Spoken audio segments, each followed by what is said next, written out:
ഇന്ത്യയിൽ ഇപ്പോൾ ഇലക്ഷൻ കമ്മീഷനെതിരെ വ്യാപകമായ പരാതികൾ ഉയരുകയാണ്, ആക്ഷേപം ഉയരുകയാണ്. ബീഹാറിലാണെങ്കിൽ 65 ലക്ഷം ആളുകളെയാണ് പോകുന്നതെന്ന് പറയുന്നു. അതുപോലെ കർണാടകയിലും തൃശ്ശൂരിലടക്കം കള്ളവോട്ടുകൾ ചേർത്തെന്ന് പറയുന്നു. ഇപ്പോൾ ഒരു സ്ഥലത്ത് ആളുകളെ ചേർക്കുകയും ഒരു സ്ഥലത്ത് ആളുകളെ ഒഴിവാക്കുകയും ചെയ്യുന്നു.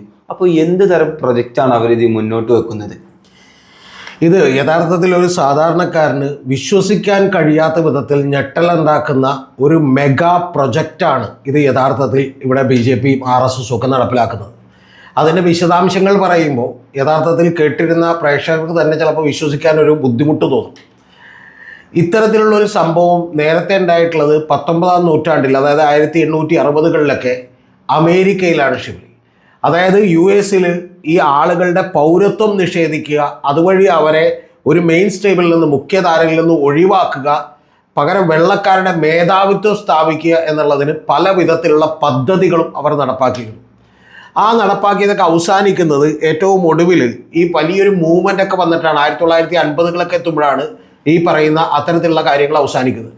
യഥാർത്ഥത്തിൽ അതിൻ്റെ പല ഘട്ടങ്ങൾ, അല്ലെങ്കിൽ അതിൽ നിന്ന് പാഠം ഉൾക്കൊണ്ടുള്ള ഒരു പ്രൊജക്റ്റാണ് ബീഹാറിൽ BJP ഇപ്പോൾ അവിടെ നടപ്പിലാക്കുന്നത്. ഇത് ഇപ്പോൾ ഷിബിലി പറഞ്ഞ പോലെ 65 ലക്ഷത്തോളം വരുന്ന ആളുകൾക്കല്ല യഥാർത്ഥത്തിൽ അവിടെ വോട്ടവകാശം നഷ്ടപ്പെടാൻ പോകുന്നത്.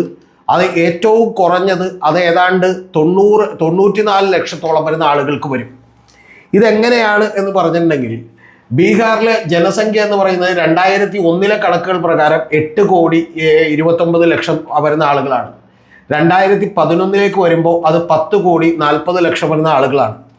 ബീഹാറിന്റെ ജനസംഖ്യ ഒരിക്കലും കുറയാൻ സാധ്യതയില്ല. വോട്ടുകൾ എല്ലാ കാലത്തും കൂടിയിട്ടുള്ളൂ. 2003, 2005 തെരഞ്ഞെടുപ്പിൽ മാത്രമാണ് അവരുടെ വോട്ടേഴ്സ് പട്ടികയിൽ വോട്ടുകളിൽ കുറവുണ്ടായത്.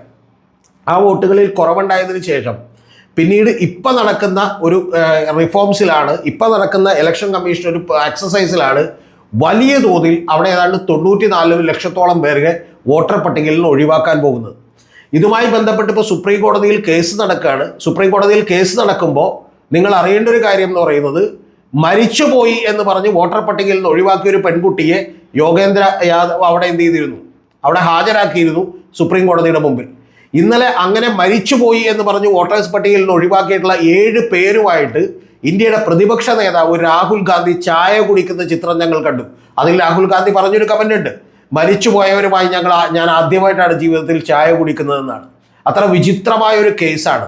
പക്ഷെ ഇതിൽ ആരും പറയാത്ത ചില കാര്യങ്ങൾ എനിക്ക് പറയാനുള്ളത്, ഇത് അമേരിക്കയിൽ ഇത് നടപ്പിലാക്കിയതിൻ്റെ രീതിയും ഇവിടെ നടപ്പിലാക്കുന്ന രീതിയും ഏതാണ്ട് തുല്യമാണ് എന്നുള്ളതാണ്.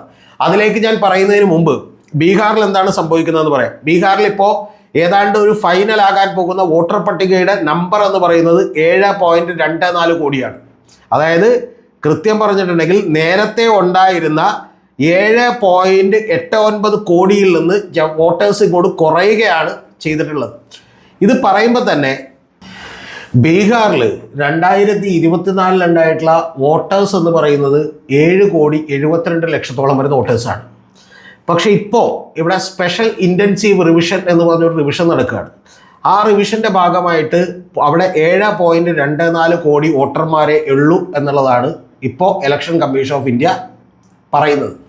അപ്പോൾ ഏതാണ്ട് ഈ കണക്കുകൾ പ്രകാരം തന്നെ നമുക്കറിയാം 48 ലക്ഷത്തോളം വരുന്ന വോട്ടുകൾ കുറഞ്ഞിരിക്കുന്നു. പക്ഷെ ഞാൻ നിങ്ങളോട് പറഞ്ഞു, യഥാർത്ഥത്തിൽ കുറഞ്ഞത് 94 ലക്ഷത്തോളം വരുന്ന ആളുകളാണെന്ന് പറഞ്ഞു. അതെങ്ങനെയാണെന്ന് ഞാൻ പറയാം. കേന്ദ്ര ഗവൺമെൻറ്റിൻ്റെ തന്നെ എക്സ്പേർട്സ് ഗ്രൂപ്പിൻ്റെ ഒരു കണക്കുണ്ട്. അതായത് അവരൊരു പ്രൊജക്റ്റഡ് ആയിട്ടുള്ള പോപ്പുലേഷൻ എപ്പോഴും പറയാറുണ്ട്. അതിൽ വലിയ തെറ്റൊന്നും ഉണ്ടാവാറില്ല, ചെറിയ വ്യത്യാസങ്ങൾ മാത്രമേ ഉണ്ടാവാറുള്ളൂ. ആ കേന്ദ്ര ഗവൺമെൻറ് തന്നെ രേഖയാണത്. ആ പ്രൊജക്റ്റഡ് ആയിട്ടുള്ള ഇതിൽ 18 വയസ്സിൽ കൂടുതലുള്ള ആളുകൾ ജൂലൈ 2025 ബീഹാറിൽ ഉണ്ടാകുമെന്ന് വിചാരിക്കുന്നത് 8.18 കോടിയാണ്. ജൂണിൽ ഉണ്ടാകുമെന്നവർ പറഞ്ഞിട്ടുള്ളത് 7.89 കോടിയാണ്. എന്ന് പറഞ്ഞാൽ ഇപ്പോൾ നമുക്കറിയാമല്ലോ, ജൂലൈ കഴിഞ്ഞിരിക്കുന്നു, നമ്മൾ എടുക്കേണ്ടത് 8.18 കോടിയാണ്. അപ്പോൾ അത്തരത്തിലുള്ളൊരു പ്രൊജക്റ്റഡ് പോപ്പുലേഷൻ അവിടെ ഉണ്ടാകും എന്നുള്ള കാര്യത്തിൽ ആർക്കും തന്നെ തർക്കമില്ല. കേന്ദ്ര ഗവൺമെൻറ്റിന് പോലും തർക്കം ഇല്ല. എന്ന് പറഞ്ഞാൽ ഏതാണ്ട് 26%, 28% ഒക്കെ ഗ്രോത്ത് റേറ്റ് ഉള്ള ഒരു സ്റ്റേറ്റാണത്. ഇന്ത്യയിൽ തന്നെ ഏറ്റവും കൂടുതൽ ഫെർട്ടിലിറ്റി റേറ്റും ഏറ്റവും കൂടുതൽ ജനസാന്ദ്രതയും ഏറ്റവും കൂടുതൽ ജനസംഖ്യാ വർധനവുമുള്ള സ്റ്റേറ്റാണത്. അപ്പോൾ ആ സ്റ്റേറ്റിൽ നമുക്ക് കൃത്യമായിട്ട് എടുത്തു നോക്കിയാൽ നമുക്കറിയാമല്ലോ, ഇപ്പോൾ ഈ സമയത്ത് 18 വയസ്സ്, 19 വയസ്സ്, 20 വയസ്സൊക്കെ തികയുന്നവർ ഏത് കാലഘട്ടങ്ങളിൽ ജനിച്ചിട്ടുണ്ടാവണം? ഉറപ്പായിട്ടും ഒരു 2004, 2005 ജനിച്ചിട്ടുണ്ടാവണം. 2004 ബീഹാറിൻ്റെ ഈ പറയുന്ന ജനസംഖ്യാ വർധനവിൻ്റെ നിരക്കെന്ന് പറയുന്നത്, ഫെർട്ടിലിറ്റി റേറ്റ് എന്ന് പറയുന്നത് 4.3 2005 4.3, 2006 4.2, 2007 3.9 കുറഞ്ഞിട്ടുള്ളത്, 2008 3.9 കുറഞ്ഞിട്ടുള്ളത്. എന്ന് പറഞ്ഞാൽ നിങ്ങൾക്ക് മനസ്സിലായല്ലോ, ബർത്ത് റേറ്റ് കൂടുതലാണ്. അപ്പോൾ അതുകൊണ്ട് തന്നെ ജനസംഖ്യ ഉറപ്പായിട്ടും അവിടെ കുറയാനൊരു സാധ്യതയില്ല. ഇത് മറ്റ് സ്റ്റേറ്റുകളുമായിട്ടൊക്കെ കമ്പയർ ചെയ്യുമ്പോൾ ഇപ്പോൾ 2004 ഒരു കണക്ക് മാത്രം ഞാൻ നിങ്ങളോട് പറഞ്ഞാൽ, രാജസ്ഥാനിൽ 3.7, വെസ്റ്റ് ബംഗാളിൽ 2.2, യു പിയിൽ 4.4 എന്ന് പറഞ്ഞാൽ യു പി ആണ് ഇതിനേക്കാൾ ഇത്തിരി കൂടുതൽ നിന്നിട്ടുള്ളത്. 2005 വരുമ്പോൾ 4.3 ബീഹാറിൽ, അതേസമയം 4.2 യു പി. എന്ന് പറഞ്ഞാൽ ഏറ്റവും കൂടുതൽ ബർത്ത് റേറ്റ് ഉള്ളൊരു സംസ്ഥാനമാണ്.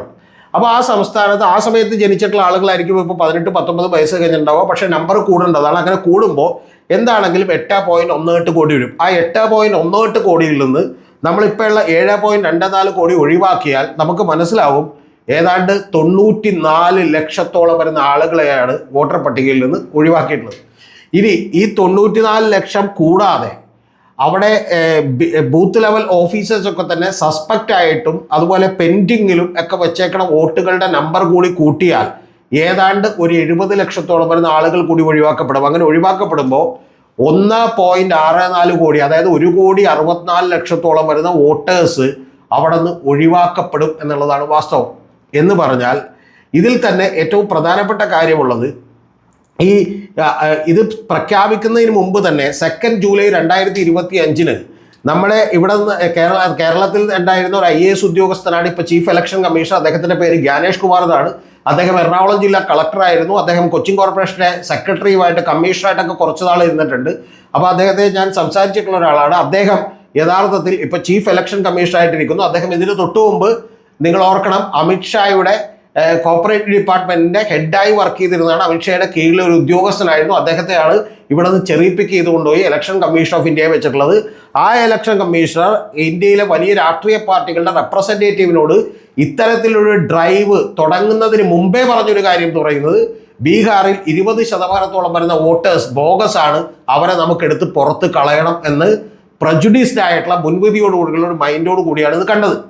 ഇപ്പോൾ കോടതിയിൽ യോഗേന്ദ്രനാഥ് അടക്കമുള്ള നിരവധി ആളുകൾ കേസിന് പോയിട്ടുണ്ട്. കേസിന് പോയപ്പോൾ ആദ്യം ഇത് ഇലക്ഷൻ പട്ടിക, അതായത് വോട്ടേഴ്സ് പട്ടിക ഒന്ന് റിഫോം ചെയ്യുന്നു, പരിഷ്കരണം തുടങ്ങുന്നു എന്ന് പറഞ്ഞാണ് തുടങ്ങിയതെങ്കിൽ പിന്നീട് ഇപ്പോൾ അവർ അതിൻ്റെ കാര്യം മാറ്റി ഷിബിലി മാറ്റിക്കൊണ്ട് പറയുന്നത് എന്താണെന്ന് വെച്ചിട്ടുണ്ടെങ്കിൽ ഇത് ഇലക്ഷൻ റിഫോം അല്ല. റിഫോം ആണെങ്കിൽ ഒരു പ്രത്യേകതയുണ്ട്. അതെന്താണെന്നറിയാമോ? 64 ലക്ഷത്തോളം വരുന്ന ആളുകളെ ഒഴിവാക്കണമെങ്കിൽ, ഓൾറെഡി പട്ടികയിലുള്ള ആളുകൾ ഒഴിവാക്കണമെങ്കിൽ അവർക്ക് നോട്ടീസ് കൊടുക്കണം, അവർക്ക് ഒരു തവണ അപ്പീൽ കൊടുക്കണം, ഒരു തവണ അവരെ കേൾക്കണം, രണ്ടാമത് അപ്പീൽ കൊടുക്കണം, ഇത്തരത്തിലുള്ള പ്രോസസ്സ് എല്ലാം പൂർത്തിയാക്കണം. പക്ഷേ ഇത്തരത്തിലുള്ള യാതൊരുവിധ പ്രോസസ്സും പൂർത്തിയാക്കാതെ ആളുകളെ മാറ്റാൻ വേണ്ടി ഇവർ പറയുന്നത്, ഞങ്ങൾ പഴയ വോട്ടർ പട്ടിക പുതുക്കുകയല്ല ചെയ്യുന്നത്, ഞങ്ങൾ പുതിയ വോട്ടർ പട്ടിക ഉണ്ടാക്കുകയാണ് ചെയ്യുന്നത്, ഞങ്ങൾ അഫ്രഷ് ആയ ഒരു വോട്ടർ പട്ടിക ഉണ്ടാക്കുകയാണെന്നാണ്. ഇതിൻ്റെ പ്രധാനപ്പെട്ട കാര്യം എന്താണെന്ന് ചോദിച്ചാൽ, ഇന്ത്യയുടെ ചരിത്രത്തിൽ ഇന്ന് വരെ ഇത്രയും വലിയൊരു എക്സ്ട്രൂഷൻ, ആളുകളെ പുറന്തള്ളുന്ന രീതിയിലുള്ള ഒരു പ്രോസസ് ഇന്ത്യ രാജ്യത്ത് ഒരിക്കലും നടന്നിട്ടില്ല എന്നുള്ളത് കൂടി നിങ്ങൾ അറിയണം. അതിൽ തന്നെ ഏറ്റവും പ്രധാനപ്പെട്ടത്, ചില ഏരിയകൾ നമുക്ക് എടുത്തു വെച്ച് നോക്കിയാൽ, ചില ജില്ലകൾ എടുത്തു വെച്ച് നോക്കിയാൽ, ഇപ്പോൾ ഉദാഹരണത്തിന് പൂർണിയ എന്ന് പറയുന്ന ഒരു ജില്ല, കാത്തിഹാർ എന്ന് പറയുന്ന ഒരു ജില്ല, കൃഷ്ണഗഞ്ച് എന്ന് പറയുന്ന ഒരു ജില്ല, അറേറിയ എന്ന് പറയുന്ന ഒരു ജില്ല, ഇത്തരം ജില്ലകളിലൊക്കെ തന്നെ അതിൽ കൃഷ്ണഗഞ്ചിൽ മാത്രം 12,96,000 വോട്ടുകളേ ഉള്ളൂ. ബാക്കിയുള്ള എല്ലാത്തിലും തന്നെ 21 ലക്ഷം 25 ലക്ഷത്തോളം വരുന്ന വോട്ടേഴ്സ് ഉണ്ട്. അതായത് പൂർണിയ പോലെയുള്ള ഇവിടെയൊക്കെ തന്നെയുള്ള ഒരു പ്രത്യേകത എന്ന് പറഞ്ഞിട്ടുണ്ടെങ്കിൽ 38.46% പൂർണിയ എന്ന് പറയുന്ന സ്ഥലത്തെ മുസ്ലിം പോപ്പുലേഷൻ എന്ന് പറയുന്നത്. 2001 കണക്കാണ് ഞാൻ നേരത്തെ വായിച്ചത്. പൂർണിയയിൽ 25,43,000 പേരുണ്ടായിരുന്നു. ഇപ്പോൾ അവിടെ 32 ലക്ഷത്തി, 2011 സെൻസസ് പ്രകാരം 32,64,000 ഉണ്ട്. എന്ന് പറഞ്ഞാൽ 1/3 ആളുകളുടെ ജനസംഖ്യ കൂടിയേക്കാണ്. ആ കൂടിയതിൽ തന്നെ 38.46% ഈ പറയുന്ന മുസ്ലിം പോപ്പുലേഷനാണ്. അവിടെ നിന്ന് NDAക്കുള്ളത് 3 സീറ്റുകളാണ്. മഹാഗഡ്ബന്ധൻ എന്ന് പറയുന്ന പ്രതിപക്ഷ പാർട്ടികൾക്കുള്ളത് 2 സീറ്റാണ്. അവിടെ ഇൻഡിപെൻഡൻ്റ് ആയിട്ട് 1 സീറ്റുണ്ട്. അതായത് അസദുദ്ദീൻ ഒവൈസിയുടെ മജ്ലിസ് പാർട്ടിക്ക് 1 സീറ്റുണ്ട്. ഇതാണ് അവിടുത്തെ സിറ്റുവേഷൻ.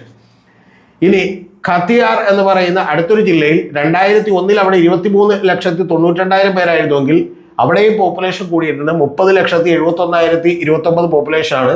അതിൽ തന്നെ 44.47% മുസ്ലിംസാണ്.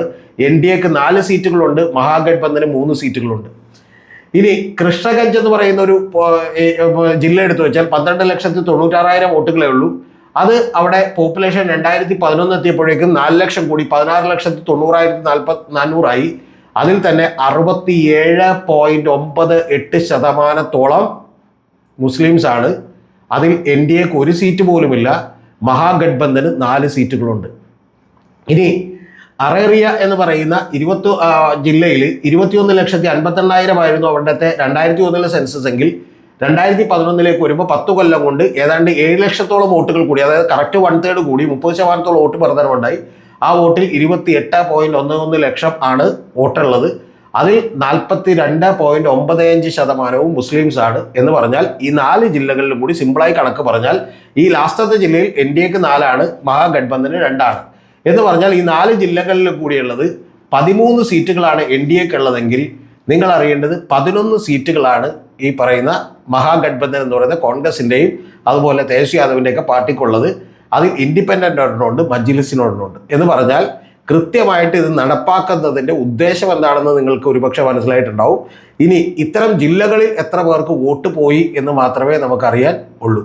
ഇതിൽ തന്നെ ഏറ്റവും പ്രധാനപ്പെട്ട കാര്യമുള്ളത് ഇതിവിടം കൊണ്ടൊന്നും അവസാനിക്കുന്നില്ല, പകരം മറ്റ് സ്റ്റേറ്റുകളിലേക്ക് കൂടി പോകുന്നു എന്നാണ്. അതായത് സ്പെഷ്യൽ ഇൻറ്റൻസീവ് റിവിഷൻ എന്ന് പറയുന്നത് ഓൾ ഇന്ത്യ ലെവലിലുള്ള ഒരു പ്രൊജക്റ്റാണ്. അടുത്ത തന്നെ മണിപ്പൂരിലേക്ക് പോകുന്നു. മണിപ്പൂരിൽ അതിൻ്റെ പ്രിപ്പറേഷൻ സ്റ്റാർട്ട് ചെയ്തിരിക്കുന്നു. രാജസ്ഥാനിൽ അവർ അതിൻ്റെ വർക്ക്ഷോപ്പുകൾ തുടങ്ങിയിരിക്കുന്നു. അത് നടപ്പാക്കാൻ ഏതാണ്ട് തയ്യാറാണെന്ന് പറഞ്ഞിരിക്കുന്നു.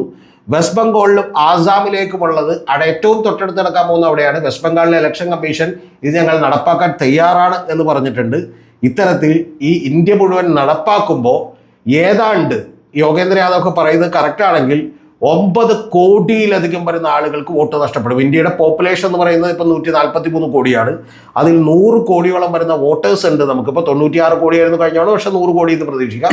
അതിൽ തന്നെ ഏതാണ്ട് 9% വരുന്ന ആളുകൾക്ക് വോട്ട് നഷ്ടപ്പെടുന്ന കാര്യമാണ്. ഇതിവിടം കൊണ്ടൊന്നും അവസാനിക്കുന്നില്ല. കാരണം ഒരു മെഗാ പ്രൊജക്റ്റാണ്. അമേരിക്കയിൽ പണ്ട് നടപ്പിലാക്കിയിട്ടുള്ള പോലെയുള്ള വലിയ പ്രൊജക്റ്റാണ്. സാർ പറഞ്ഞു ഇത് അമേരിക്കയിൽ നടപ്പിലാക്കിയിട്ടുള്ള പ്രൊജക്റ്റാണ്. അതെങ്ങനെയാണ് അമേരിക്കയിൽ നടപ്പിലാക്കിയ പ്രൊജക്റ്റും ഈ പ്രൊജക്റ്റും തമ്മിൽ സാമ്യം വരുന്നത്? അതാണ് ഷിബിലി ഏറ്റവും നമ്മൾ അമ്പരപ്പിക്കുന്ന ഒരു കാര്യം, അല്ലെങ്കിൽ ആരും പറയാത്തൊരു കാര്യം. അതുകൊണ്ടാണ് ഞാൻ ഈ വീഡിയോ തന്നെ എടുക്കാമെന്ന് വിചാരിച്ചത്. ലോകത്തിലേക്ക് വെച്ച് തന്നെ നമ്മുടെ ഈ അടുത്തുള്ള കാലഘട്ടങ്ങളിൽ നടന്ന, അതായത് ലോകമൊക്കെ പുരോഗമിച്ചതിന് ശേഷം നടന്ന ഏറ്റവും വലിയ ഒരു ഫ്രാഞ്ചൈസ് ഇല്ലാതാക്കുക, അതായത് പൗരത്വം ഇല്ലാതാക്കുക, വോട്ടവകാശം ഇല്ലാതാക്കുക എന്നൊക്കെയുള്ള ഒരു പ്രൊജക്റ്റ് നടന്നത് ഡിസ്എൻഫ്രാഞ്ചൈസ്മെന്റ് എന്ന് പറഞ്ഞ പ്രൊജക്റ്റ് നടന്നിട്ടുള്ളത് അമേരിക്കയിലാണ്. 1800 പകുതിയോളം എത്തുമ്പോഴാണ് അത് നടക്കുന്നത്. 19-ാം നൂറ്റാണ്ടിലാണ്. അത് അവസാനിക്കുന്നത് 1950-കളിലാണ്. ഞാൻ ചില സാമ്യങ്ങൾ പറയാം അതെങ്ങനെ നടന്നു എന്നുള്ളത്. അതിൻ്റെ ആദ്യപടി എന്ന് പറയുന്നത്, അതിൻ്റെ മെത്തേഡുകൾ പറയുന്നുണ്ട്. ഒന്ന് വയലൻസ് ആൻഡ് ഇൻറ്റിമിഡേഷൻ ആണ്. എന്ന് പറഞ്ഞിട്ടുണ്ടെങ്കിൽ ഇത്തരത്തിലുള്ള ന്യൂനപക്ഷ ആളുകളോടൊക്കെ തന്നെ വളരെ വയലൻ്റ് ആയിട്ട് പെരുമാറുക, അത്തരത്തിലുള്ള തീവ്രവാദ സംഘങ്ങളൊക്കെ തന്നെ ഉണ്ടാവുക. നിങ്ങളതിന് 1-2 ഉദാഹരണങ്ങൾ ഞാൻ പറയാം. ഇവിടെ തന്നെ ഈ പറയുന്ന അത് കൂ ക്ലക്സ് കാൻ എന്ന് പറയുന്ന ഒരു സംഘടന അമേരിക്കയിലുണ്ടായിരുന്നു. അവർ ഇതുപോലെ വെള്ളക്കാരുടെ ആധിപത്യത്തിനും വംശീയമായിട്ടുള്ള ആധിപത്യത്തിനും വേണ്ടി പോരാടുകയും അവർ കറുത്ത വർഗ്ഗക്കാരെ ഉപദ്രവിക്കുകയും ഭീഷണിപ്പെടുത്തുകയും ഒക്കെ ചെയ്തുകൊണ്ട് മുഖ്യധാരയിൽ നിന്ന് മാറ്റി നിർത്താൻ എല്ലാ കാലത്തും ശ്രമിച്ചിരുന്നു. ഇതിൻ്റെ പേരിൽ ഷിബിലി അറിയേണ്ടത് 2019 ഈ പറയുന്ന സംഘടനയുടെ 2 നേതാക്കന്മാരുടെ പേരിൽ ഒരു സിനിമ വരെ ഇവിടെ വന്നിട്ടുണ്ട്. അതായത് ഒന്ന് ഈ പറയുന്ന പോലെ CP ഫെലിസ് എന്ന് പറയുന്ന, ആൻ അറ്റ് വാട്ടർ എന്ന് പറയുന്ന 2 പേരുടെ പേരിൽ 2019 സിനിമ വന്നിട്ടുണ്ട്. സിനിമയിലേക്കൊന്നും ഞാൻ പോകുന്നില്ല. ഈ അത്തരത്തിലുള്ള ഈ പറയുന്ന അവിടെ നടപ്പാക്കിയ അതേ പ്രൊജക്റ്റാണ് ഏതാണ്ട് ബീഹാറിൽ ഇപ്പോൾ നടപ്പാക്കുന്നത്, ഇനി മറ്റ് സംസ്ഥാനങ്ങളിലും നടപ്പാക്കാൻ ഇരിക്കുന്നത്. ഇതിലുള്ള പ്രശ്നം എന്താണെന്ന് വെച്ചാൽ ഇതാണ് ഇതിൻ്റെ ഒരു മെത്തേഡ്. അതുപോലെയുള്ള ആളുകൾ ഇവിടെ തന്നെ ഉണ്ട്. ഉദാഹരണത്തിന് മണിപ്പൂരിൽ ആരംഭായ് തെങ്കോൾ എന്ന് പറയുന്ന ഒരു തീവ്രവാദ ഗ്രൂപ്പുണ്ട്. അവർ മെയ്തേയ്ക്ക് വലിയ പ്രാമുഖ്യം കിട്ടണമെന്ന് വിചാരിക്കുന്ന ആളുകളാണ്. കഴിഞ്ഞ ദിവസം നമ്മൾ ഛത്തീസ്ഗഡിൽ കണ്ടു, അത് ബജ്രംഗ് ദളിൻ്റെ ഗ്രൂപ്പാണ്. അവർക്ക് അവിടെ എന്താണ് ഈ പറയുന്ന പോലെ ന്യൂനപക്ഷങ്ങൾ, അതായത് ക്രിസ്ത്യൻ ആളുകൾ വേണ്ട എന്ന് പറയുന്ന ഒരു ഗ്രൂപ്പാണ്. അപ്പോൾ ഇതേപോലെയുള്ള ഈ പറയുന്ന പോലെ ഗ്രൂപ്പാണ് കൂ ക്ലക്സ് കാൻ എന്ന് പറയുന്ന ഒരു ഗ്രൂപ്പ്. പേരൊക്കെ കേൾക്കുമ്പോൾ തമാശയായി തോന്നുമെങ്കിലും നമ്മൾ അറിയേണ്ടത് ഇത്തരത്തിലുള്ള വലിയ ഗ്രൂപ്പുകളാണ് അമേരിക്കയിൽ ഉണ്ടായിരുന്നത്. ഇനി അടുത്തത് എന്ന് പറയുന്നത് ജിം ക്രോസ് ലോസ് എന്ന് പറയുന്ന ഒരു കാര്യമാണ്. ഈ ജിം ക്രോസ് എന്ന് പറയുന്നത് തന്നെ ഒരു കോമാളിയായിട്ടുള്ള അല്ലെങ്കിൽ ആക്ഷേപകാശമൊക്കെ കേൾക്കുന്ന മിൻസ്ട്രിയൽ ക്യാരക്ടർ എന്ന് പറയുന്ന ഒരു ക്യാരക്ടറായിരുന്നു, ഒരു ബ്ലാക്കിൻ്റെ. ആ ക്യാരക്ടറിൽ നിന്നാണ് ഈ പേരുണ്ടായത്. അവർക്ക് വേണ്ടിയിട്ട് സെപ്പറേറ്റ് ആയിട്ടുള്ള സ്കൂളുകൾ, സെപ്പറേറ്റ് ആയിട്ടുള്ള ബസ്സുകൾ, സെപ്പറേറ്റ് ആയിട്ടുള്ള കാര്യങ്ങളെല്ലാം ഉണ്ടാക്കുന്നു. എന്നിട്ട് പക്ഷെ അവരോട് പറയുന്നു, നിങ്ങൾ സെപ്പറേറ്റ് ആണ് പക്ഷേ ബട്ട് ഈക്വൽ ആണ്, ഞങ്ങളോടൊപ്പം ഈക്വൽ ആണ്, പക്ഷെ ഞങ്ങളോടൊപ്പം നിങ്ങൾക്ക് എന്ത് ചെയ്യാൻ പറ്റില്ല, ഇരിക്കാൻ പറ്റില്ല. നമ്മുടെ ഇവിടെ അത്തരത്തിലുള്ള നിയമങ്ങൾ പക്ഷെ ഉണ്ടാകുന്നില്ല. പക്ഷെ ഒരു കാര്യം പ്രധാനപ്പെട്ടതാണ്, നിയമങ്ങൾ ഇല്ലാതെ തന്നെ ഇത്തരത്തിൽ സെപ്പറേറ്റ് ആക്കിയും അതുപോലെ തന്നെ ആളുകളെ വേർതിരിച്ചും കമ്പാർട്ട്മെന്റലൈസ് ചെയ്തും കാണുന്ന ഒരു രാഷ്ട്രീയ സാമൂഹിക അന്തരീക്ഷം നമ്മളിവിടെ ഉണ്ടാക്കിയിട്ടുണ്ട് എന്നുള്ളതാണ് ഏറ്റവും പ്രധാനപ്പെട്ട കാര്യം. ചില ലോസുകളിലുമൊക്കെ തന്നെ ഇത്തരത്തിലുള്ള ജിം ക്രോസ് ലോസ് എന്ന് പറയുന്ന ലോസിൻ്റെയൊക്കെ സാമ്യങ്ങളൊക്കെ തന്നെ നമുക്ക് കാണാം.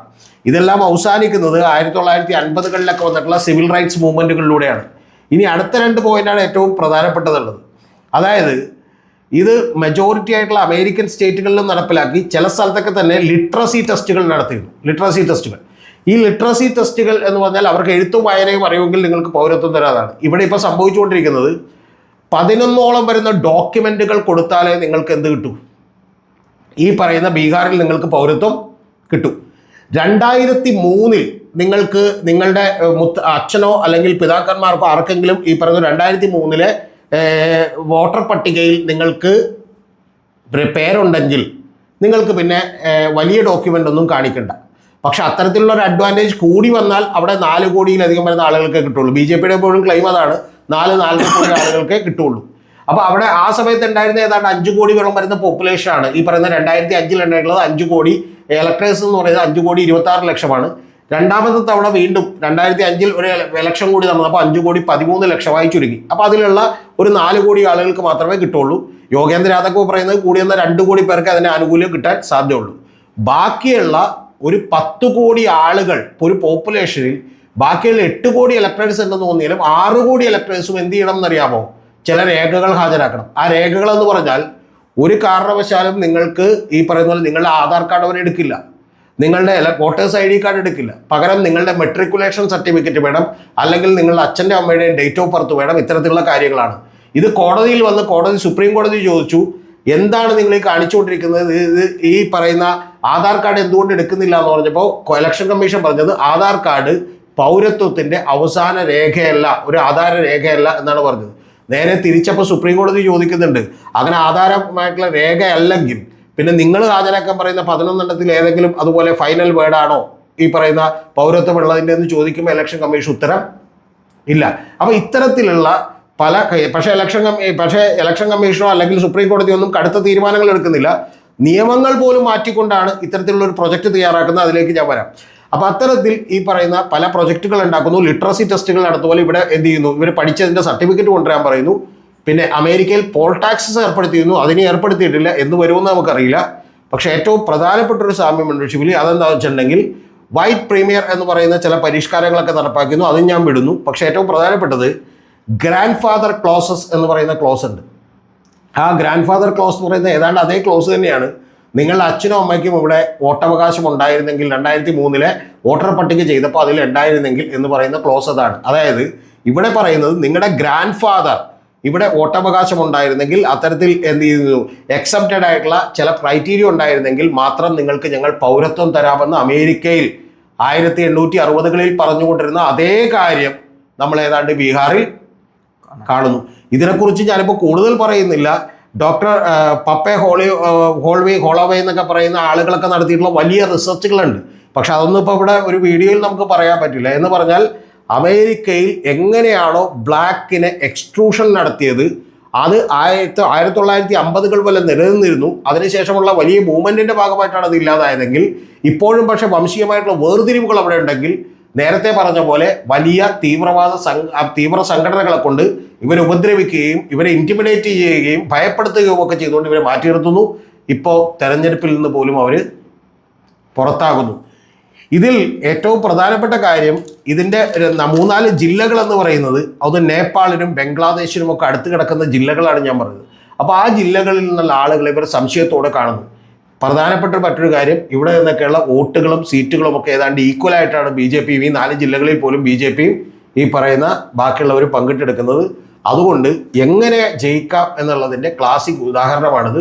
ഇത് ലോകം കണ്ടിട്ടുള്ള ഏറ്റവും വലിയ ഒരു ഇപ്പോൾ 1.4 കോടി അല്ലെങ്കിൽ 1.1 കോടി 1.6 കോടിയോളം ആളുകൾ ഒരു വോട്ടർ പട്ടികയിൽ നിന്ന് ഏറ്റവും ആദ്യത്തെ 94 ലക്ഷവും പിന്നെ 70 ലക്ഷവും എന്ന് പറയുമ്പോൾ 1.64 കോടി ആളുകൾ പുറത്താകുന്നു എന്ന് പറയുമ്പോൾ നമ്മൾ അറിയണം, ഇത് UK വലിയ ജനസംഖ്യയാണ്, ഫ്രാൻസിനേക്കാൾ വലിയ ജനസംഖ്യയാണ്. അത്തരത്തിലുള്ളൊരു ജനസംഖ്യ മൊത്തമാണ് ഇന്ത്യ പുറത്തേക്ക് നിർത്താൻ പോകുന്നത്. പിന്നെ ഇതിൻ്റെ അടുത്ത പ്രശ്നം എന്താണെന്ന് വെച്ചാൽ, ഇംഗ്ലണ്ടിലൊരു സിസ്റ്റമാണ് നമ്മൾ ഫോളോ ചെയ്തത്. അതെന്താണെന്ന് വെച്ചിട്ടുണ്ടെങ്കിൽ, ഒരാൾക്ക് പൗരത്വം കൊടുക്കേണ്ടതും അവന് വോട്ടവകാശം കൊടുക്കേണ്ടതും നമ്മുടെ ഉത്തരവാദിത്തമാണ്, സ്റ്റേറ്റിൻ്റെ ഉത്തരവാദിത്തമാണെന്നാണ് നമ്മൾ കരുതിയിരുന്നത്. പക്ഷേ ഇപ്പം നമ്മൾ മാറുന്നു. അമേരിക്കൻ രീതിയിൽ അത് സ്റ്റേറ്റിൻ്റെ ഉത്തരവാദിത്തമല്ല, പകരം നിങ്ങളുടെ ഉത്തരവാദിത്തമാണ്. നിങ്ങൾ വന്നാൽ ഞങ്ങൾ വോട്ട് തരാം എന്ന് പറയുന്ന അവസ്ഥയിലേക്ക് വരയ്ക്കുന്നു. അതായത് നിങ്ങൾ ഈ പേപ്പറുകളുമായി ക്യൂ നിൽക്കൂ എന്ന് പറയുന്നു. അങ്ങനെ ക്യൂ നിൽക്കുന്നത് ഒരാളെ ഒഴിവാക്കാൻ വേണ്ടിയാണെന്ന് ഏറ്റവും ആദ്യമേ തന്നെ മുൻകൂട്ടി തീരുമാനിക്കുന്നു. ഇത്തരത്തിൽ കൃത്യമായി ബീഹാറിലെ വോട്ടർ പട്ടികയിൽ നിന്ന് നിരവധി ആളുകൾ ഒഴിവാക്കപ്പെടും. അങ്ങനെ ഒഴിവാക്കപ്പെടുന്നതിൻ്റെ അടിസ്ഥാനത്തിലാണ് ഷിബിലി ബീഹാറിൽ ഇനി അടുത്ത നിയമസഭാ തെരഞ്ഞെടുപ്പ് നടക്കാൻ പോകുന്നത്. ഈ ഒരു മെഗാ പ്രൊജക്റ്റിന് വേണ്ടി ഇന്ത്യയിലെ നിയമങ്ങളിൽ വരെ ചെറിയ മാറ്റങ്ങൾ ഉണ്ടാക്കി വലിയ ലൂപ്പ് ഹോൾ ഉണ്ടാക്കിയെന്ന് സാർ പറയുകയുണ്ടായി. എന്താണ് അതെന്ന് വിശദീകരിക്കാം? ഷിബിലി, നിയമങ്ങളിൽ മാറ്റം വരുത്തുകയും ഇലക്ഷൻ കമ്മീഷൻ എന്ന് പറയുന്ന ഒരു ബോഡിയെ തന്നെ ഗവൺമെൻറ് കീഴിലുള്ള ഒരു ഡിപ്പാർട്ട്മെൻറ്റായി മാറ്റുകയൊക്കെ ചെയ്തു. ചീഫ് ഇലക്ഷൻ കമ്മീഷണറുടെ പോസ്റ്റ് എന്ന് പറയുന്നത് തന്നെ നേരത്തെ സുപ്രീം കോടതി ചീഫ് ജസ്റ്റിസൊക്കെ ഏതാണ്ട് തുല്യമായിട്ടാണ് കണക്കൂട്ടിയിരുന്നെങ്കിൽ ഒരു സെക്രട്ടറിയുടെ റാങ്കിങ്ങിലേക്ക് അത് മാറ്റി. ഒന്ന്. രണ്ടാമത്തത്, ചീഫ് ഇലക്ഷൻ കമ്മീഷന്റെ ഘടനയിൽ തന്നെ വലിയ വ്യത്യാസം കൊണ്ടുവന്നു. ആ വ്യത്യാസങ്ങളിൽ ഏറ്റവും പ്രധാനപ്പെട്ട ഒരു കാര്യം, അവരെ തെരഞ്ഞെടുക്കുന്ന കാര്യത്തിൽ നേരത്തെ ഇന്ത്യയുടെ പ്രധാനമന്ത്രിയും പ്രതിപക്ഷ നേതാവും പിന്നെ ചീഫ് ജസ്റ്റിസ് ഓഫ് ഇന്ത്യയും കൂടി യുനാനിമസ്ലി ഒരാളെ തീരുമാനിക്കുകയാണ് ചെയ്തിരുന്നത് എങ്കിൽ അതിന് പകരം നിങ്ങൾ അറിയേണ്ടത് ഒരു നിയമം തന്നെ പാസ്സാക്കിക്കൊണ്ട്, ഇത് കൂടാതെയും നിയമങ്ങൾ പാസ്സാക്കിയിട്ടുണ്ട് ഈ തട്ടിപ്പ് കാണിക്കാൻ, നിയമം തന്നെ പാസ്സാക്കിക്കൊണ്ട് ചീഫ് ജസ്റ്റിസിനെ ഒഴിവാക്കുകയും മന്ത്രി, അതായത് ഇപ്പോൾ നമ്മൾ അറിയേണ്ടത് പ്രധാനമന്ത്രിയും അമിത്ഷായും പിന്നെ പ്രതിപക്ഷ നേതാവും ഇരിക്കുന്നത് എന്ന് പറഞ്ഞാൽ 2:1 ആവുന്നു. അതിൻ്റെ ഭൂരിപക്ഷം അനുസരിച്ച് തീരുമാനമെടുക്കാമെന്ന് പറയുമ്പോൾ ചീഫ് ഇലക്ഷൻ കമ്മീഷണർ എന്ന് പറയുന്ന ഒരാൾ സാധാരണ ഒരു ജോലിക്കാരനായി മാറുന്നു ഗവൺമെൻറ്റിൻ്റെ.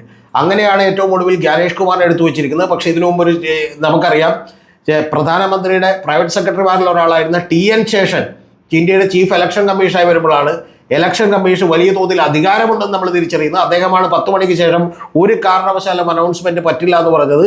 പഞ്ചായത്തിലെ വോട്ടുകൾ പോലും അദ്ദേഹം കൂട്ടിയിട്ടെണ്ണണമെന്നും ആ കൂട്ടിയിട്ടെണ്ണുന്നതിന് മുമ്പ് അതെല്ലാം ഇളക്കിയതിന് ശേഷം മാത്രം എണ്ണണമെന്നും ഒക്കെയുള്ള നിരവധി പരിഷ്കാരങ്ങൾ നടപ്പിലാക്കിയത് നമുക്ക് ഓർമ്മയുണ്ടാവും. പക്ഷെ ഇപ്പോൾ യഥാർത്ഥത്തിൽ മോദി നടത്തിയിട്ടുള്ള ചില വിദ്വേഷ പരാമർശങ്ങൾക്കെതിരെ കേസ് കൊടുക്കുമ്പോൾ നമ്മൾ കാണുന്നത് അശോക് ലവാസ എന്ന് പറയുന്ന ഒരു ഇലക്ഷൻ കമ്മീഷണർ രാജിവെച്ച് ഓടിപ്പോകുന്നതാണ് നമ്മൾ കണ്ടത്.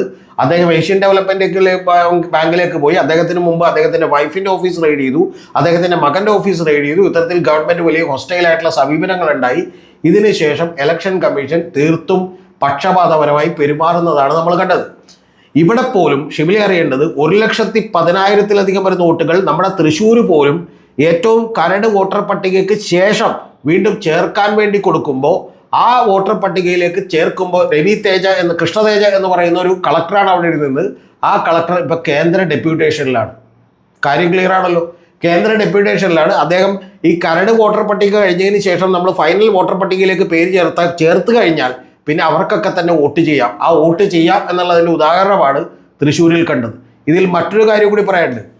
തൃശ്ശൂരിൽ 28% വരുന്ന വോട്ടുകൾ സുരേഷ് ഗോപിക്ക് കിട്ടുന്നു. ഏതാണ്ട് 2,98,000 വരുന്ന വോട്ടുകൾ കിട്ടുന്നു. 3 ലക്ഷത്തിനടുത്തുള്ള വോട്ടുകൾ സുരേഷ് ഗോപിക്ക് കഴിഞ്ഞ തവണ തെരഞ്ഞെടുപ്പിൽ കിട്ടുന്നു.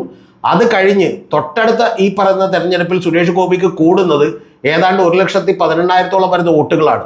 ആ 1,18,000 വരുന്ന വോട്ടുകൾ അത്രയും തന്നെ ഈ കരട് വോട്ടർ പട്ടികയ്ക്ക് ശേഷം അവിടെ പുതുതായി ചേർക്കപ്പെട്ടിട്ടുണ്ട് എന്നുള്ളത് ഞാൻ നേരത്തെ തന്നെ പറഞ്ഞിട്ടുണ്ട്. ഇനി കഴിഞ്ഞ വീഡിയോയിൽ പറഞ്ഞ കാര്യങ്ങളൊന്നും ഞാൻ ആവർത്തിക്കുന്നില്ല. തൃശ്ശൂരിൽ മാത്രം എങ്ങനെയാണ് കേരളത്തിലെ മൊത്തം മണ്ഡലങ്ങളിലെല്ലാം വോട്ട് കുറയുമ്പോൾ തൃശ്ശൂർ മാത്രം എങ്ങനെയാണ് അഭൂതപൂർവമായ ഒരു വളർച്ച ഉണ്ടാകുന്നത്, 6% ഗ്രോത്ത് ഉണ്ടാകുന്നത് എന്ന അഭൂതപൂർവമായ കാര്യം കാണണമെങ്കിൽ നിങ്ങൾ മറ്റേ വീഡിയോ കണ്ടാൽ മതി. അപ്പോൾ ഇത്തരത്തിൽ ഏറ്റവും ആദ്യമേ തന്നെ ഇലക്ഷൻ കമ്മീഷന്റെ നിയന്ത്രണം കയ്യിലെടുക്കുന്നതിന് വേണ്ടി ഒരു നിയമം അങ്ങനെ തന്നെ കൃത്യമായി മാറുന്നു. ഇതിന് ശേഷം നമ്മൾ അറിയേണ്ട ഒരു കാര്യം എന്ന് പറയുന്നത് മറ്റൊരു നിയമം കൂടി കൃത്യമായിട്ട് ഇതിലേക്ക് മാറ്റുന്നു. അതാണ് ഏറ്റവും പ്രധാനപ്പെട്ട ഒരു കാര്യം.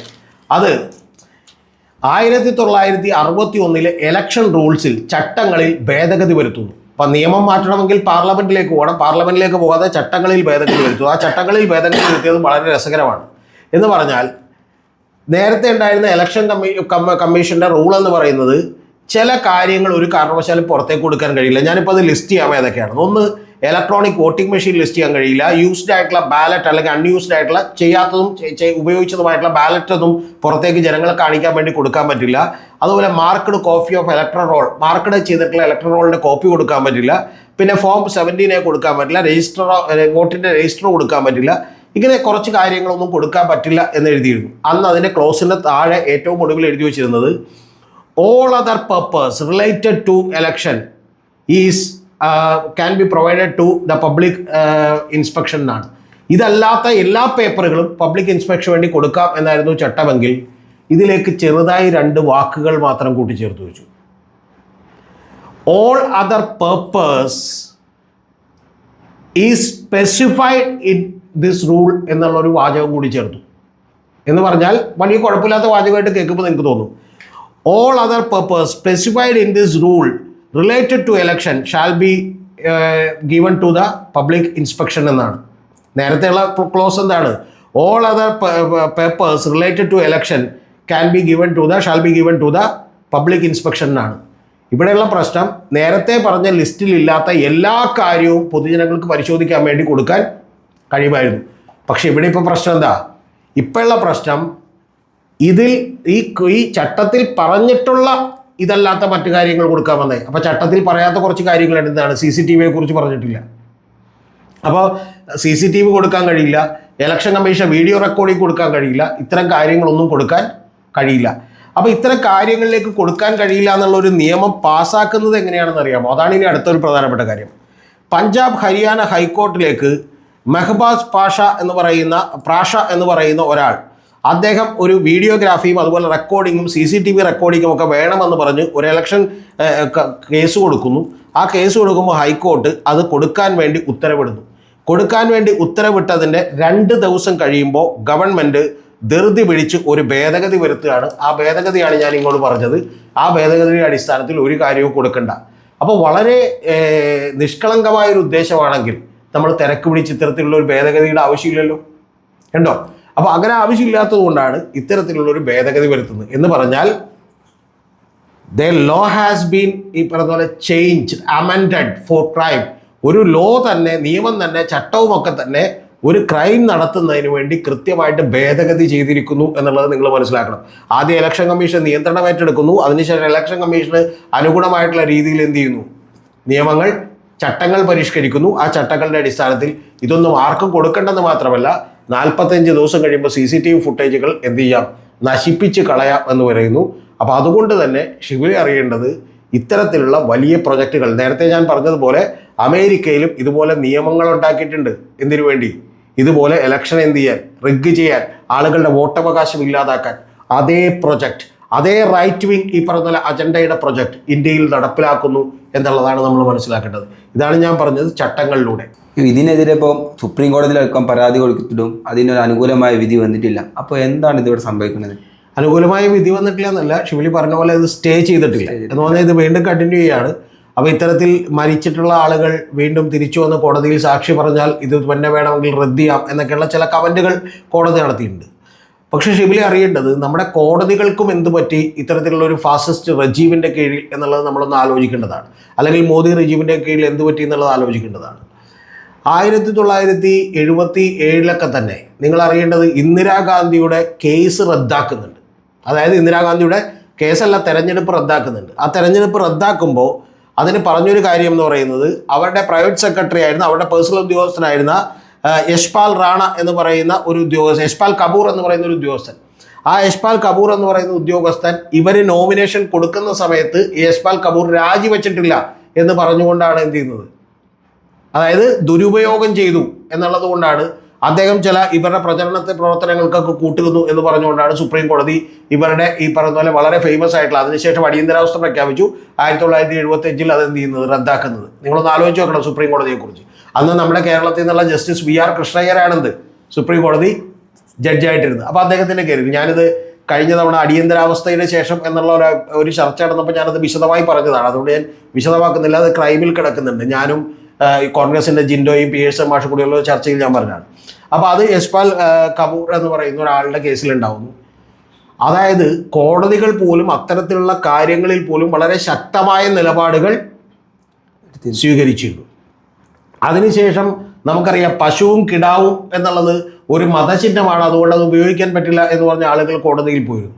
അപ്പോൾ പശുവും കിടാവും എന്ന് പറഞ്ഞ് ഉപയോഗിക്കാൻ പറ്റില്ല എന്ന് പറഞ്ഞപ്പോൾ കോടതി അന്ന് ചോദിച്ച ചോദ്യം എന്ന് പറയുന്നത് പശു ദൈവമാണ് എന്ന് പറഞ്ഞപ്പോൾ ആക്കി പശുവിനെ നിങ്ങൾ വിൽക്കാറില്ല എന്നാണ് ചോദിച്ചത്. എന്ന് പറഞ്ഞാൽ പശുവിനെ വിൽക്കാൻ പറ്റുമെങ്കിൽ പിന്നെ ദൈവമായിട്ട് കണക്കൂട്ടാൻ പറ്റില്ലല്ലോ. ശാന്തിഭൂഷൺ എന്ന് പറയുന്ന വളരെ പ്രഗത്ഭനായിട്ടുള്ള അഡ്വക്കേറ്റ്, ഇപ്പോഴുള്ള പ്രശാന്ത് ഭൂഷൺ എന്ന് പറയുന്ന ആം ആദ്മി പാർട്ടിയിലൊക്കെ നേരത്തെ ഉണ്ടായിരുന്ന പ്രശാന്ത് ഭൂഷൺ അച്ഛനാണ്. ഈ ശാന്തിഭൂഷണൊക്കെ അത് 1 കോടി രൂപ കൊടുത്തിട്ടാണ് ഈ സംഭാവന കൊടുത്തിട്ടുണ്ട് അദ്ദേഹം ഈ ആം ആദ്മി പാർട്ടി തുടങ്ങുന്ന സമയത്ത്. അദ്ദേഹം വലിയ പ്രമുഖനായ അഡ്വക്കേറ്റ് ആയിരുന്നു. പക്ഷെ അദ്ദേഹത്തിന് പോലും ഉത്തരം മുട്ടി കോടതിയിൽ നിൽക്കേണ്ടി വന്നൊരവസ്ഥയുണ്ട്. അപ്പോൾ കോടതികൾ വളരെ സംശുദ്ധമായ ഒരു ട്രാക്ക് റെക്കോർഡുകൂടി അതിശക്തമായിട്ടുള്ള നിലപാടുകൾ എടുത്തിരുന്നു. പക്ഷെ ഇന്ന് നമ്മളുടെ കോടതികൾ പോലും അത്തരത്തിലുള്ള നിലപാടുകൾ എടുക്കുന്നുണ്ടോ എന്നൊക്കെ ചോദിച്ചാൽ, അല്ലെങ്കിൽ പലപ്പോഴും അവരുടെ സീറ്റ് ഇനി അടുത്ത എന്തെങ്കിലും ഓപ്ഷൻസ് കിട്ടണമെങ്കിൽ, മനുഷ്യാവകാശ കമ്മീഷൻ ചെയർമാനാകണമെങ്കിൽ, രാജ്യസഭയിലേക്ക് പോകണമെങ്കിൽ, മറ്റേതെങ്കിലും തരത്തിലുള്ള ഒരു പൊസിഷൻ കിട്ടണമെങ്കിൽ കേന്ദ്ര ഗവൺമെൻറ്റുകൾ കനിയേണ്ടതുണ്ട് എന്നുള്ളത് കൊണ്ട് വലിയ തോതിലുള്ള അപ്രമാദിത്വം ഇന്ത്യയിൽ ഒരു രാഷ്ട്രീയ പാർട്ടിക്കുണ്ട് എന്നുള്ളത് കൊണ്ട് അവരോട് പലപ്പോഴും സമരസപ്പെട്ട് നിൽക്കുന്ന കാഴ്ചയൊക്കെ നമ്മൾ കണ്ടിട്ടുണ്ട്. അപ്പോൾ അതിൻ്റെ വിശദാംശങ്ങളിലേക്കൊന്നും ഞാൻ കിടക്കുന്നില്ല. ഇപ്പോൾ കഴിഞ്ഞ തവണത്തെ ഒരു വീട്ടിൽ പൂജക്ക് തന്നെ നരേന്ദ്രമോദി പോയതെന്ന് നമുക്കറിയാം, ഒരു ചീഫ് ജസ്റ്റിസ് ഓഫ് ഇന്ത്യയുടെ വീട്ടിലെ പൂജക്ക് തന്നെ. അപ്പോൾ അത്തരത്തിലുള്ള അതൊക്കെ തന്നെ വലിയ വിവാദമായതാണ്. അത്തരത്തിൽ വലിയ കൃത്യമായിട്ടുള്ള സ്റ്റാൻഡുകളൊന്നും എടുക്കുന്നില്ല. ഇന്ദിരാഗാന്ധിയുടെ കാലത്ത് പോലും ഇത്തരത്തിലുള്ള കൃത്യമായിട്ടുള്ള ഒരു സ്റ്റാൻഡ് എടുത്തിരുന്നു എന്ന് നമ്മൾ അറിയണം. എന്ന് പറഞ്ഞാൽ ഇന്ത്യൻ രാഷ്ട്രീയം എന്ന് പറയുന്നത് വലിയൊരു ഘട്ടത്തിലേക്ക് നീങ്ങാണ്. ഞാൻ നേരത്തെ പറഞ്ഞതുപോലെ 16% വരുന്ന 16% മുസ്ലിംസ് ഉള്ള ഒരു സ്റ്റേറ്റ് ആയിരുന്നു 2011 ഇപ്പോൾ അതായത് 19-20% വരും. ആ 20% വരുന്ന മൈനോറിറ്റികളുടെ വോട്ട് എന്തായാലും തങ്ങൾക്ക് കിട്ടില്ല എന്ന് മനസ്സിലാക്കുന്നവർ അവിടെ ചെയ്തുകൊണ്ടിരിക്കുന്നത് ഇത്തരത്തിലുള്ള കാര്യങ്ങളാണ്. അതുകൊണ്ടാണ് മരിച്ചവരോടൊപ്പം ചായ കുടിക്കാൻ രാഹുൽ ഗാന്ധിക്ക് വലിയ സൗകര്യം കിട്ടിയത്.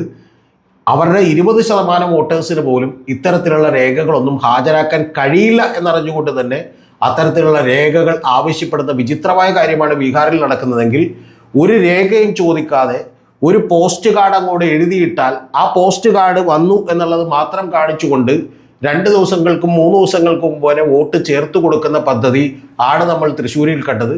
നമ്മളൊക്കെ ഷിവിലിക്കറിയാം, നമ്മൾ നിലമ്പൂർ വോട്ടെടുപ്പിന് പോയിട്ട് പോലും നമ്മൾ തലേദിവസത്തിന് മുമ്പത്തെ ദിവസം നമ്മൾ അവിടെ നിന്ന് രാത്രി തിരിച്ചു വന്നു. കാരണം തലേ ദിവസം വോട്ടെടുപ്പ് നടക്കുന്നതിൻ്റെ തലേ ദിവസമോ അല്ലെങ്കിൽ വോട്ടെടുപ്പ് നടക്കുമ്പോഴൊന്നും തന്നെ പുറത്തുനിന്ന് വരുന്നവർ അവിടെ താമസിക്കരുത് എന്നാണ് നിയമം. പക്ഷേ ഇവിടെ BJPയുടെ ഒക്കെ നിരവധി നേതാക്കന്മാർ എന്തായാലും ഞങ്ങൾ തൃശ്ശൂർ പോയതല്ലേ, അവിടെ നിന്ന് വോട്ടും കൂടി ചെയ്തിട്ട് പോരാം എന്ന് വിചാരിച്ച് വോട്ട് ചേർത്തിരിക്കുന്നു. സുരേഷ് ഗോപിയുടെ ഡ്രൈവർ പോലും അവിടെ വോട്ട് ചേർത്തിരിക്കുന്നത് ഒരു ആരും താമസിക്കാത്ത, അവർക്ക് പോലും അറിയാത്ത വേറൊരാളുടെ അഡ്രസ്സിലാണ് എന്ന് പറയുമ്പോൾ കള്ള വോട്ട് നമ്മൾ എന്ത് ചെയ്യണം, സംശയിക്കേണ്ടിയിരിക്കുന്നു. ഇനി മറ്റൊരു അത്ഭുതപൂർവമായ കാര്യം കൂടിയുണ്ട്, ആരും പറയാത്തൊരു കാര്യം. 45ഓളം വരുന്ന വോട്ടുകൾ ചേർത്തത് കണ്ടെത്തിയിരിക്കുന്നു. അതിൽ 10-18ഓളം വരുന്ന വോട്ടുകൾ, ഏതാണ്ട് 25 ഒഴികെയുള്ള 10-13ഓളം വരുന്ന വോട്ടുകൾ മറ്റു പല സ്ഥലങ്ങളിലും തദ്ദേശ സ്വയംഭരണ സ്ഥാപനങ്ങളിലേക്ക് ചേർത്തിട്ടുണ്ട്. ഇപ്പോൾ സുരേഷ് ഗോപി ഡ്രൈവർ അടക്കം ഇപ്പോൾ ഉള്ള വോട്ട് എവിടെയാണ്? തിരുവനന്തപുരത്താണ്. പക്ഷേ ഇതിൽ 25ഓളം വരുന്ന വോട്ടുകൾ വേറെങ്ങും ചേർക്കപ്പെട്ടിട്ടില്ല. എന്ന് പറഞ്ഞാൽ അതിൻ്റെ അർത്ഥം എന്താണെന്ന് അറിയാമോ? അവർ വ്യാജ അഡ്രസ്സിൽ, വ്യാജ പേരിൽ, വ്യാജ വോട്ടേഴ്സ് ID ഉണ്ടാക്കിയിരിക്കുന്നു തൃശ്ശൂരിൽ എന്ന ഞെട്ടിക്കുന്ന യാഥാർത്ഥ്യം കൂടി അറിയണം. ഇതിൻ്റെ പ്രശ്നം യഥാർത്ഥത്തിൽ ഇതൊരു ചെറിയ പ്രശ്നമല്ല. ഇത് ഇന്ത്യയെ തകർക്കാൻ പോകുന്ന പ്രശ്നമാണ്, വിഭജിക്കാൻ പോകുന്ന പ്രശ്നമാണ്. ഇന്ത്യയെ സംബന്ധിച്ചിടത്തോളം ഇന്ത്യൻ ജനാധിപത്യത്തിന് ഭീഷണിയാകാൻ പോകുന്ന പ്രശ്നമാണ്. കാരണം ഇന്ത്യ വലിയ ആപത്തിലേക്കാണ് നടന്നുകൊണ്ടിരിക്കുന്നത്. അതിൻ്റെ പ്രധാനപ്പെട്ട കാര്യം, ഇന്ത്യയിൽ ഒരു ഭരണഘടന നിലനിൽക്കുന്നതും ഇന്ത്യ എന്ന് പറയുന്ന രാജ്യം നിലനിൽക്കുന്നതും ഇന്ത്യൻ ജനാധിപത്യം നിലനിൽക്കുന്നതും ഓരോ മനുഷ്യന് ഓരോ വോട്ട് എന്നുള്ളതിൻ്റെ അടിസ്ഥാനത്തിലാണ്. അതെല്ലാം വലിയ രീതിയിൽ അട്ടിമറിക്കപ്പെടുന്നു.